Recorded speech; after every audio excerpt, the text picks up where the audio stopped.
and he saw a person dressed all in black with a black hood right behind him. And she looked up and she saw this man walk through the wall, the bedroom wall. He came over, stopped at the foot of her bed, looked at her, and then walked out the bedroom door and disappeared. And as she gets closer, I can see that her eyes are perfectly black and her mouth is perfectly black. And she looks at me and says, "You are not welcome." And it's the story of a preacher who was new to his town. He was meeting people and finding out their stories. And he kept hearing this story over and over again about this one house in the middle of town that was supposedly so haunted that nobody could live in it. Nobody could stay in it overnight without being scared away. And so it was abandoned there in the middle of town, and he felt strongly that the first thing he should do is to dispel this myth so that people would not believe in ghosts anymore and that house could be livable again. And so, letting everyone know, he decided that he would spend the night in that house alone. Armed only with his Bible, everyone watched as he walked up the front steps of the porch into the house and then disappeared for the night.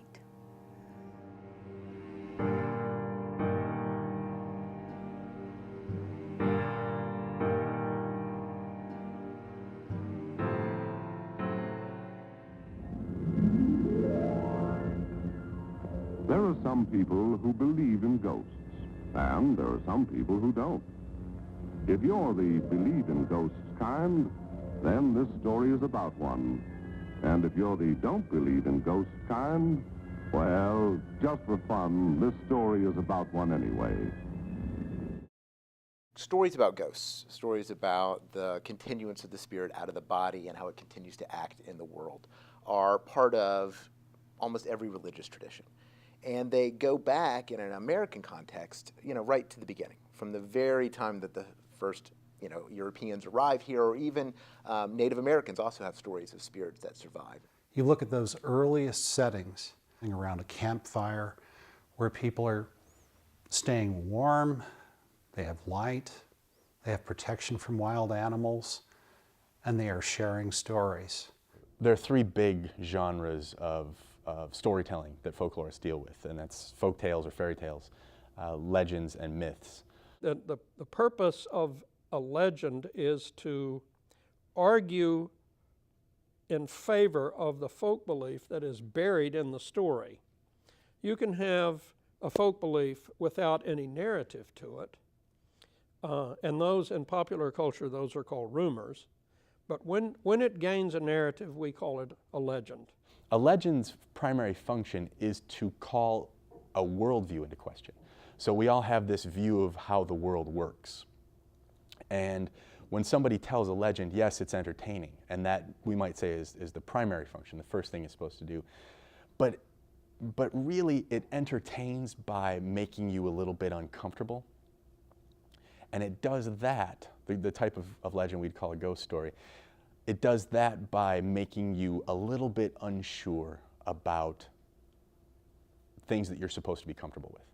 It just means that there's a cognitive dissonance. There's a sense in which things I claim to believe and things I actually believe. And that's a lot of where ghost stories live.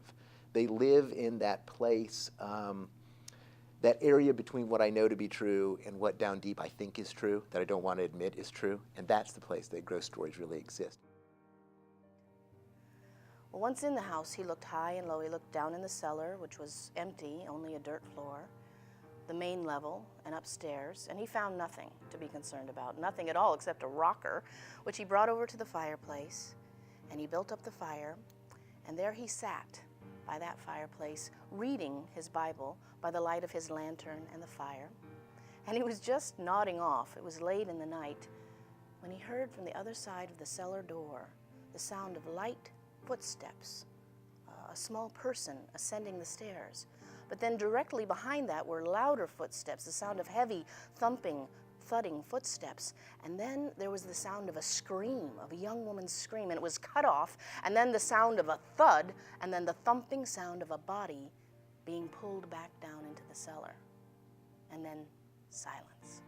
Well, he was up out of that rocker, and he went to the door, and he went down those same steps he'd just been. And again, he found that it was empty, nothing but the dirt floor. But he felt strongly that he had heard many of those sounds. So this time when he went back upstairs, he left that door open to the cellar. He turned his chair around away from the fireplace so that he could face the cellar door. And again, he waited. I have a story from when I was in the Army. This would have been back probably in around 2000, maybe early 2001. And we were doing a field exercise, which involved us just walking around the woods, setting up a bivouac, and then moving on to whatever we were doing the next day. It was just a really weird feeling in the air. And we finally got to an area that was clear enough that we could sleep, you know, sort of wedged between some trees. And we set up our camp for the night. And when I finally fall asleep, I have this weird dream where I'm sitting in a movie theater. And I'm the only person in the theater, and it's completely dark.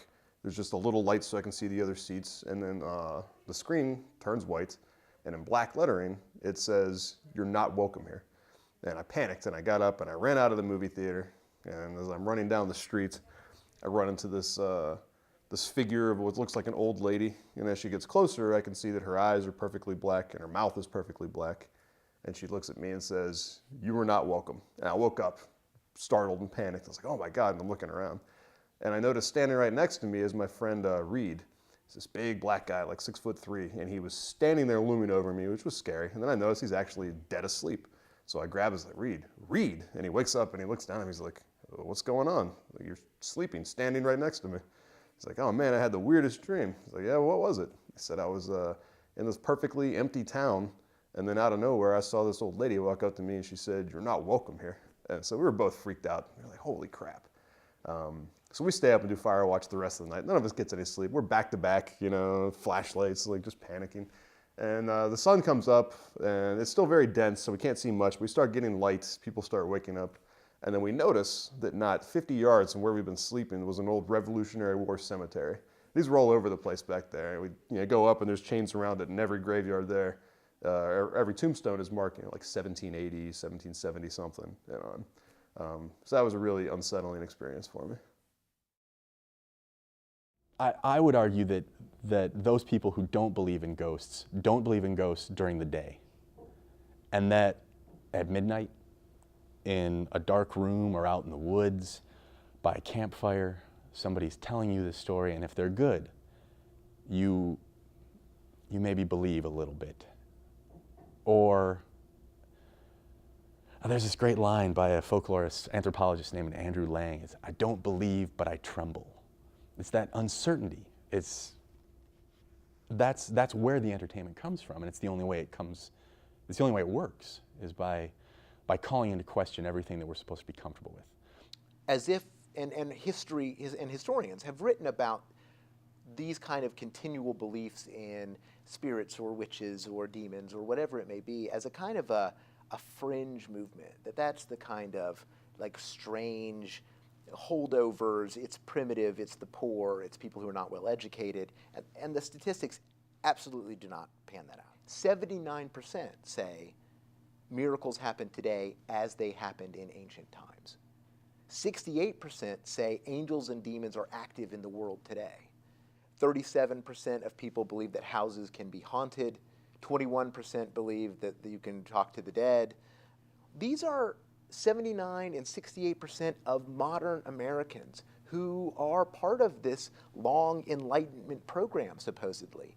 And yet, they don't accept the basic understanding that the rules of physics are constant, which is the kind of underpinning of science itself. They do think that the way the world works is contingent on invisible forces not forcing it to work a different way. And that puts us in a very different place than we often like to think that we are. There has always been a gap, I guess, between that which we can pretty much figure out and that which is left to the unknown, that which is left to faith. So even as the scientific method and other forms of research discipline have evolved, there has always been a place in our minds for wondering about things that we can't substantiate. This time he heard them, just those soft footsteps coming up the stairs. And then, when they reached the top of the stairs, no other sounds followed. he saw a shape begin to materialize there at the top of the stairs. It was a young woman's form, and she was wearing a white flowing gown. And he could see that in her youth she was probably once beautiful, but now the skin was falling away from the bone, and her eye sockets empty except for a blue glowing light. And he was so startled by what had appeared to him that he handled it poorly. And he shouted out, "Who are you? What do you want?" And she just faded, disappeared, down through the floorboards, back down into the cellar. And so, holding his Bible now in front of him like a shield, he waited again. And it wasn't long before he heard those soft footsteps coming up. He saw her begin to materialize again in front of him. And this time he was ready. This time he said the right things. He said calmly and loudly and firmly, he said, "In the name of the Father and the Holy Ghost, who are you and what do you want?" When I was growing up, we lived in an old farmhouse out in the country, and my mother told me that shortly after they moved in there, she was sitting up in bed reading a book, and she looked up and she saw this man walk through the wall, the bedroom wall.